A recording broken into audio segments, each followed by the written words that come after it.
ಏನೋ ಕೆಂಚಪ್ಪ, ಇಷ್ಟೊತ್ತಿನಲ್ಲಿ ಬಂದಿದ್ದೀಯಾ? ಅದು ಯಜಮಾನ್ರೆ, ನಾಳೆ ಬೆಳಗ್ಗೆ ಊರಿಗೆ ಹೋಗ್ಬೇಕು. ಅದಕ್ಕೆ ನನಗೆ ಗೊತ್ತಿರೋ ಕೆಲವು ಮುಖ್ಯವಾದ ವಿಚಾರನ ನಿಮಗೆ ತಿಳಿಸ್ಬಿಟ್ಟು ಹೋಗೋಣ ಅಂತ ಬಂದೆ. ಏನದು? ಯಜಮಾನ್ರೆ, ಸೂರ್ಯ ಅವರಿಗೆ ಕೆಲವೊಂದು ವಂಶಸ್ತ್ರ ವಿಳಾಸದ ಪಟ್ಟಿ ಸಿಕ್ಕಿದೆ. ಯಾವ ವಂಶಸ್ಥರು? ಅದೇ ಯಜಮಾನ್ರೆ, 300 ವರ್ಷಗಳ ಹಿಂದೆ ದೇವಸ್ಥಾನದಲ್ಲಿ ಕಳ್ಳತನ ಆಗಿತ್ತಂತಲ್ಲ, ಆ ಕಳ್ಳತನದಲ್ಲಿ ಯಾರ್ಯಾರು ಭಾಗಿಯಾಗಿದ್ರು ಆ ವಂಶಸ್ಥರ ಹೆಸರನ್ನ ಪಟ್ಟಿ ಮಾಡಿದ್ದಾರೆ. ಅದನ್ನ ಹುಡುಕಿಕೊಟ್ಟವರು ಯಾರೋ ಒಬ್ಬ ಸರ್ಕಾರದ ಆಳು. ಅವನ ಹೆಸರು ಅದೆಂತದು, ಸುಧೀಂದ್ರ. ಅವನು ಆ ಪಟ್ಟಿನ ಕೊಟ್ಟಿದ್ದಾನಂತೆ.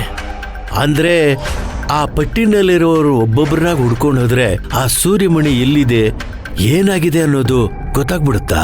ಖಂಡಿತ ಯಜಮಾನ್ರಿ.